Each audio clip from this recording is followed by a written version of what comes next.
이 시간 하나님께서 저희에게 주신 말씀은 신약성경 사도행전 7장 54절부터 60절까지입니다. 신약성경 199페이지에 사도행전 7장 54절로 60절까지입니다. 뜻을 잘 생각하시면서 한 목소리로 함께 봉독하십니다. 시작. 그들이 이 말을 듣고 마음에 찔려 그를 향하여 이를 갈거늘 스데반이 성령 충만하여 하늘 우러러 주목하여 하나님의 영광과 및 예수께서 하나님 편에 서신 것을 보고 말하되 보라, 하늘이 열리고 인자가 하나님 우편에 서신 것을 보노라 한데 그들이 큰 소리를 지르며 귀를 막고 일제히 그에게 달려들어 성 밖으로 내치고 돌로 칠세 증인들이 옷을 벗어 사울이라 하는 청년의 발 앞에 두니라. 그들이 돌로 스데반을 치니 스데반이 부르짖어 이르되 주 예수여 내 영혼을 받으시옵소서 하고 무릎을 꿇고 크게 불러 이르되 주여 이 죄를 그들에게 돌리지 마옵소서. 이 말을 하고 자니라. 아멘. 오늘의 주제는 성령입니다. 성령. Holy Spirit이죠. Holy Spirit, 성령. 과연 성령님께서는 우리들 안에서, 내 안에서 어떤 일을 하실까? 첫째로 우리가 우리 마음속에 우리 안에 성령님이 임재하시면 하나님이 뜻하신 바를 제대로 알 수가 있다는 거예요. 요한복음 14장 26절에 보면은요. 보혜사 곧 아버지께서 내 이름으로 보내실 성령 그가 너희에게 모든 것을 가르치시고 내가 너희에게 말한 모든 것을 생각나게 하시리라 그럽니다. 즉 성령이 임하면 아버지께서 보내주신 메시지를 우리들이 다 가르치고 모든 것을 생각나게 하니라 그런 거예요. 하나님의 뜻을 제대로 우리가 알 수 있다는 거예요. 그래서 예수님께서는 성령을 기다리라고 하시죠. 자, 성령은 누구의 영이에요? 하나님의 영이에요. 예수님의 영이에요. 그래서 삼위일체. 성령은 예수님의 영이기 때문에 그 예수님이 임했을 때에 하나님의 뜻, 가르침을 깨닫게 되고 생각나게 된다는 거예요. 자, 여러분들 신약 성경을 쭉 읽다 보면은요. 제자들이 예수님과 함께 있을 때에 예수님의 말씀을 제대로 깨닫지 못해서 책망을 받을 때가 많이 있었어요.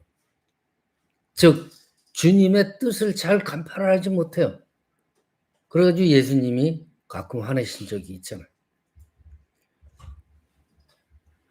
더군다나 예수님이 승천하셔서 안 계시면은 더욱더 하나님의 뜻을 깨닫지 못해야 돼요. 그렇죠? 예수님이 직접 면전에서 얘기를 해도 이해를 못합니다. 예수님이 없으면 더욱더 제자들이 하나님의 뜻을 이해를 못해야 되는데 그런데 의외로 제자들은 예수님이 안 계실 때에 예수님의 말씀을 더 잘 깨닫게 돼요. 왜냐? 성령님이 주님의 뜻을 알도록 해주셨기 때문이잖아요. 사도행전 2장 4절에 마가의 다락방에서 저희가 다 성령의 충만함을 받고 성령이 말하게 하심을 따라 다른 방언으로 말하기를 시작하느니라 그랬어요. 즉 하나님과 소통했다는 거예요. 성령이 우리한테 임하면은 영적으로 하나님과 소통하게 돼요. 그래서 소통하게 되면 어떻게 돼요? 그 하나님의 뜻을 우리가 이해할 수가 있고 알고 실천할 수가 있다는 거예요. 성령이라는 거 우리가 이렇게 하나님의 뜻, 하나님의 음성에 대해서 아주 민감하도록 만들어요. 그래서 성령이 역사하게 되면은 나의 인간적인 고집이나 생각이 있잖아요. 그런 거, 뭐 세상의 소리 이런 것보다는 하나님의 말씀을 아주 센시티브하게 듣게 하신다는 거예요. 그 말은 뭐예요? 그 뜻을 우리가 이해할 수 있게 해주신다는 거예요. 여러분들 예수님을 아무리 오래 믿어도요. 성령님이 우리를 주장하지 않으시면은 우리는 하나님의 뜻을 인간적인 방법으로밖에 해석할 수가 없는 거예요. 성령이 임해서 하나님의 뜻을 제대로 우리가 깨달아야 된다는 거예요. 그래서 예수님이 자꾸만 강조했잖아요. 하나님의 말씀과 뜻을 깨달으라. 예수님께서 성령을 보내주신다 그러고 보내주신 거예요. 자, 성령님은 우리로 주님의 말씀을 생각나게 하실 뿐만 아니라 우리가 실천할 수 있게 해주잖아요. 하나님의 말씀을 우리가 받고 이해했다면 그 말씀대로 살아갈 수 있도록 능력을 또한 성령님께서 주신다는 거예요. 여러분들 신앙생활 하면서 낙심될 때가 많이 있잖아요. 꼭 타인한테부터 받은 어떤 상처 이런 게 때문에 낙심이 아니라 나 자신이 낙심할 때가 많아요. 정말 예수님의 가르침대로 살고 싶은데 그렇게 살지 못하는 내 자신을 보면서 실망스럽게 되잖아요. 우리 인간들이 성경을 보면서 묵상하면서 성령의 힘으로 하나님의 뜻을 알게 됐지만은 그 뜻대로 살아간다는 거 이거 쉽지 않은 거예요. 즉 뜻은 알지만은 이를 행할 만한 능력이 없어요. 여러분들 우리가 이웃을 사랑하라고 그러잖아요. 다른 사람을 사랑하라고 그러잖아요. 그 너무나 명백한 예수님의 가르침이에요. 예수님은 심지어 원수까지 사랑하라고 그랬어요. 그런데 우리들 모습은 어때요? 아직도 과거에 어떤 사람을 용서하지 못하고 그 사람을 미워하고 있는 나 자신을 볼 때 어때요? 나 스스로에 대해서 실망하잖아요. 예수님은 오른뺨을 맞으면 왼뺨도 갖다 대라고 그랬어요. 때리라고. 근데 우리가 막상 이러한 일을 당하면은 우리는 어때요? 상대방을 향해서 너 나 한 대 때려서 너도 한 대 맞아. 하면서 씩씩거리잖아요. 이것이 지극히 어떻게 보면 인간적인 모습이에요. 그래서 예수님께서는요. 사람들한테 가르침을 수없이 주시지만은 이 인간의 본능과 능력으로는 예수님의 말씀을 지키고 행할 수 없다는 것도 잘 알고 계셨어요. 그런데 예수님은 성령이 우리에게 임하면 그 모든 것이 다 가능하다는 것도 알고 계셔요. 왜냐하면 성령님이 우리를 말씀으로 살아갈 수 있도록 행할 수 있도록 능력을 주시기 때문이에요. 그것이 예수님께서 성령님을 우리에게 보내주신 가장 큰 이유예요. 하나님의 뜻을 깨닫고 그것을 실천할 능력을 주시는 것. 그것이 성령.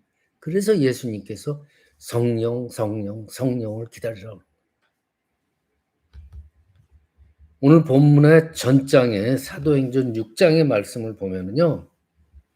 스테판 집사님께서 죽으시기 전에 회당에 가셔서 그곳 사람들한테 복음을 막 전해요. 그런데 사람들이 그 복음을 듣질 않아요. 오히려 반격을 해요. 반대를 해요. 스테판 집사하고 대적을 하게 돼요.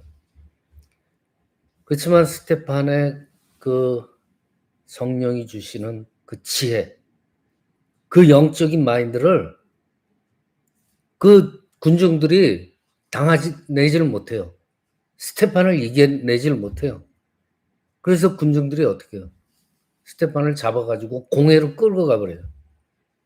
그런데 그때 공회 중에 높으신 많은 앉은 사람들이 다 스테판을 딱 주목해서 보는데 뭐라고 그러냐면 그 얼굴이 천사의 얼굴과 같더라라고 표현을 했어요. 우리가 천사의 얼굴을 본 적이 없지만은 스테판 집사님 얼굴이 천사와 같았다는 것이 우리는 짐작적으로 무엇을 의미하는지 알 수 있잖아요. 사람들이 공회에 자기를 끌고 가가지고 많은 사람들이 자기를 대적하지만은 스테판 집사는 이를 온화하게 받아들인 거예요. 그 상황을. 그리고 그들의 그 모든 것을 그 반대하는, 대적하는 사람들을 마음으로, 영으로 품어버린 거예요. 대적하는 사람들. 그러니까 즉 성령님께서 스테판 집사님과 함께 계시니까 그 일이 가능했던 거예요. 일반 사람들의 마음이라면 도저히 힘든 일이죠. 자기를 죽이려고 대적하는 사람들 앞에서 그들을 앞에서 천사의 얼굴을 짓고 있다는 것은 대단한 일이죠. 그 성령님이 아니면 하지 못한. 온화하게 받아들이고 영으로 품고. 갈라디아서 5장 22절 23절에 성령의 열매가 나오잖아요. 그렇죠? 성령이 임하게 되면은 우리가 어떻게 변화하는지를 말씀하고 있어요.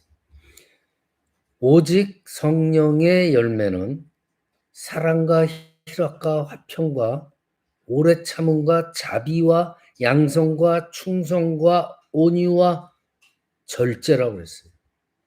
세상에 좋은 말은 다 들어가 있어요. 성령의 열매. 성령을 받게 되면은요, 우리의 일상적인 삶 가운데서 성령의 역사가 늘 따라다니게 돼 있다. 예전에는 정말 세상의 힘으로, 내 노력의 힘으로 해도 안 됐는데 성령이 임하셔서 도와주니까 어떻게 될 수가 있어요? 오른뺨을 때린 사람한테 왼쪽 뺨까지 갖다 댈 수가 있는 그러한 마음이 생긴다는 거예요. 나를 대적하고 원수로 대하는 사람들한테 스테판 집사님처럼 그들에게 천사의 얼굴을 보여줄 수가 있다는 거예요.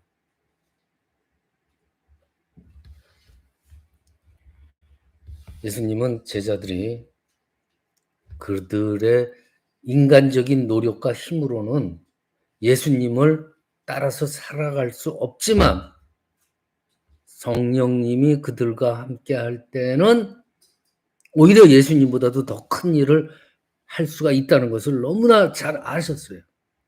그래서 그들한테 뭐라고 그래요? 예루살렘을 떠나지 말라. 성령을 기다리라 라고 강조했던 거예요. 예수님께서.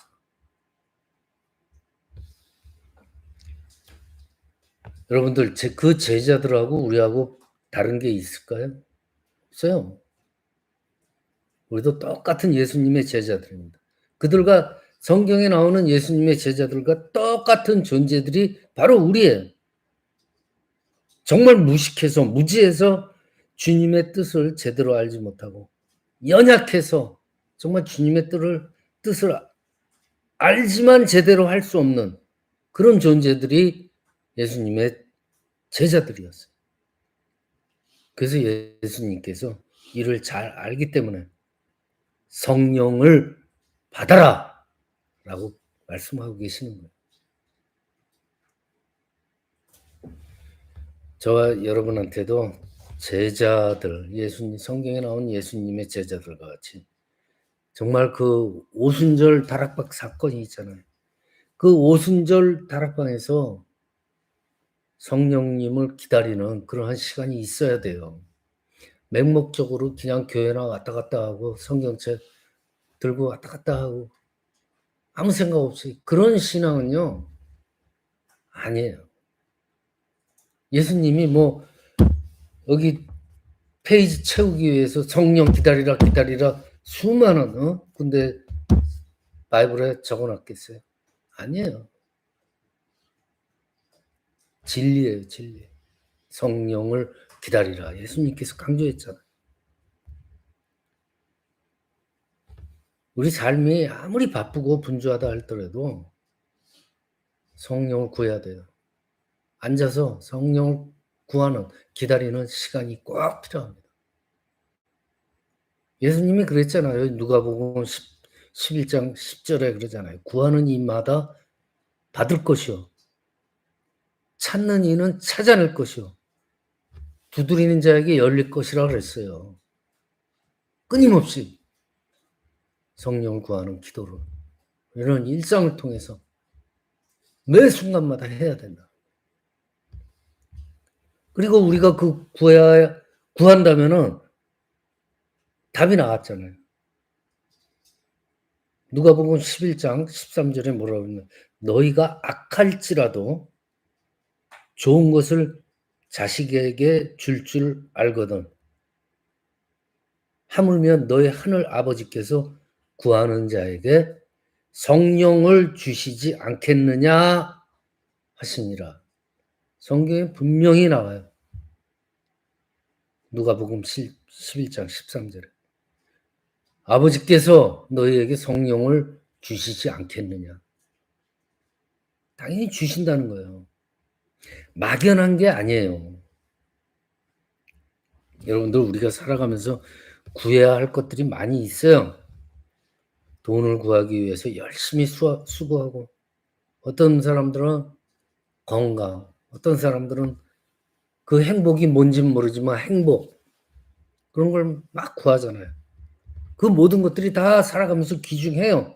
그렇지만 하나님께서는 우리들이 무엇보다도 먼저 성령님을 구하기를 원하고 계십니다. 그래서 예수님을 믿는 우리들한테는 무엇보다도 이 홀리 스피릿, 성령님의 소중함을 깨달았고 무엇보다도 성령님을 항상 구하는 그러한 삶을 살아야 되는 게 중요하다는 거예요. 예수님의 제자로서 예수님을 닮고 따라가야 하는 것이 당연하지만은 우리 힘으로는 감당이 안 되잖아요. 그렇지만 성령님께서 임하실 때 내 능력이 아니라 성령의 도우심의 능력으로 정말 예수님을 따라서 살아갈 수 있는 그러한 능력을 우리가 가질 수 있다는 거예요. 말씀을 마칩니다. 간절히 원하기는요. 정말 2000년 전에 성령님의 강림이 있던 그 마가의 다락방의 그 사건이 오늘날 우리들 지금 현재 우리들의 삶 가운데서도 재현이 돼야 돼요. 또 그러기를 원하고 성령님의 지혜와 능력으로 주님을 따라서 살아갈 수 있는 그러한 저와 여러분이 되시기를 이 시간 축원합니다.